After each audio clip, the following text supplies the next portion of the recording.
Hey, what's up, guys, and welcome back to another Real Madrid review. Cacereño nil, Real Madrid 1. You know, for once, finally we've beaten a side who are second, third, fourth division, and we are through to the next round of the Copa del Rey. I remember this is one of those trophies that we just don't seem to win, especially in the first few rounds.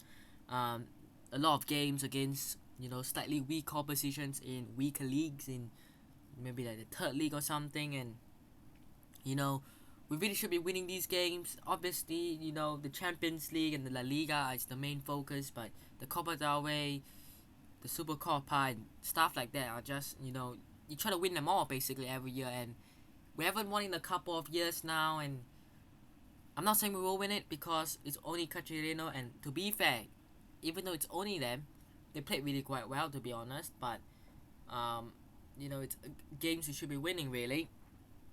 I think in terms of shots and chances, I think they had more shots than us. 9-7, I think it was. But chances, I'm not too sure. We had a couple of good chances. Most of the chances were just straight at the goalkeepers. I mean, their goalkeeper had a couple of shots at him, and Lunin had a couple at him as well. So not much to talk about, really, but the goal was magic from Rodrygo. I mean, it takes a lot to play and score that way, and that's a really, really well worked goal from himself. And getting the ball, getting past two players just like that, and then good curling finish into the back of the net, to essentially win the game for us, really. Because I'm not too sure where that chances would have came from, except for that one moment. This is one of those games where you're struggling, you're being dominated, you're not playing at your best, you might not be the better team, but the one moment just wins it for you, and I think that's what happened. Let's talk about these games, really, because I remember a couple of years ago, it was Alcoyano as well, and a lot of these teams seems to knock Real Madrid out every year, basically. And I was afraid it's gonna happen.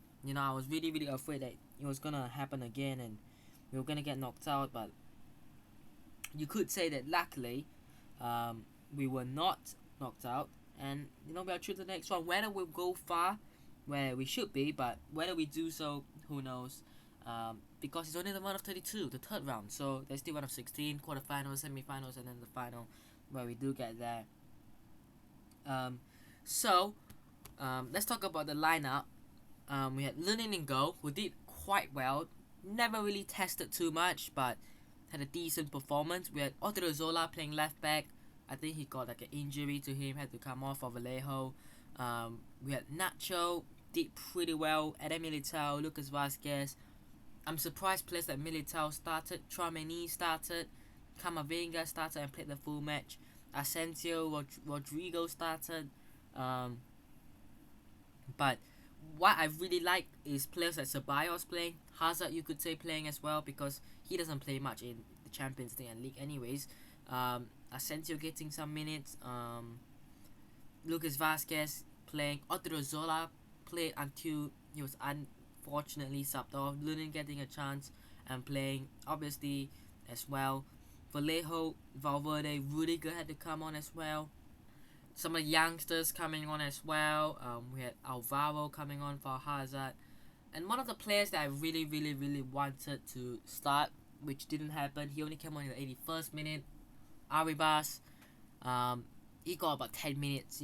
Look, I would have wanted to see him play more, but I feel like, you could almost say that it's one of those games that we really, really wanted to go for. And even though, yes, it's against Cacereño, and we ended up bringing, like I said, the likes of Rudiger and Valverde on when towards the end, and try to seal the win and stuff. I feel like we did alright, really. That's the problem. It's still the same problems where if we don't have the top players playing, we struggle. And even though, yes, we won this game, yes, we scored the goal, yes, we kept a clean sheet, it doesn't mean we performed at our best. This is not our better performances, right? Benzema not playing, Courtois. I mean, I don't think the goalkeeper made too much of a difference, but you get what I'm trying to say. Obviously, Valverde, Vinicius Junior, Rodrygo not playing, Alaba not playing, Mendy not playing, Carvajal not playing. 7 to 8 of these main team starter players not playing. We play our next game with a rotated team, and I'm happy that we won. But we play with these rotated players, and we only win by 1-0 against a side we probably should be winning more comfortably. But I would take the result because it's a win. A win's a win, right? And we rotated quite well. But the standards against these sides should be much higher. Really, in my opinion, I don't think we should be struggling or not playing particularly great against these sides. However, like I said, I will take the win. We go through the next round. Whoever we get, I expect a top side because there's 16 teams left. I assume teams like Barca, Atleti, Valencia, and those teams, Sevilla, and these bigger La Liga teams will still be in it, and we'll probably get like a Sevilla or Valencia or whoever, right? Last year we beat Alcoyano. Next round we lost to Bilbao. So look, anything can happen. I feel like what Ancelotti said is true. If we don't do well in the Copa del Rey or Super Copa or whatever, so be it, because the Champions League is still the main aim and the Liga is still the main aim. We want to win both basically, and they're harder, and that's why we want to win it, because they are much more value. Because at the end of the season, if we only win the Copa del Rey, people aren't going to talk about how Real Madrid are the best team in the world. They only won the Copa del Rey, but they are the best team. They won something. But if you win a Champions League and you don't win La Liga, you don't win anything else, people will say Real Madrid are the best team in Europe because they have won the Champions League. The hardest ever, not hardest ever, but a trophy or a competition that is very hard to play and against the top European sides. That is an achievement, and look, I will support it if that means because of the amount of games as well, right? You gotta think about it. But if that means he will try to go for the Champions League or La Liga, which we will, so be it. So be it. If that means that lesser games will help boost us in the Champions League and La Liga, I will take it, because I'll much rather win the Champions League or La Liga than the Copa del Rey, realistically, right? But yeah, that's what it is really. Fair play to Cacereño, by the way, because they actually did play quite well. They did play quite well. I just don't think it was the day for them. Yeah, like I said earlier on, it just takes that one moment really, and sometimes it could be the side that gets that one moment. But if you're a team who are in the second, third, fourth league, you probably wouldn't get that chance. I mean, you have seen shocks before, right? But yeah, it just wasn't their day.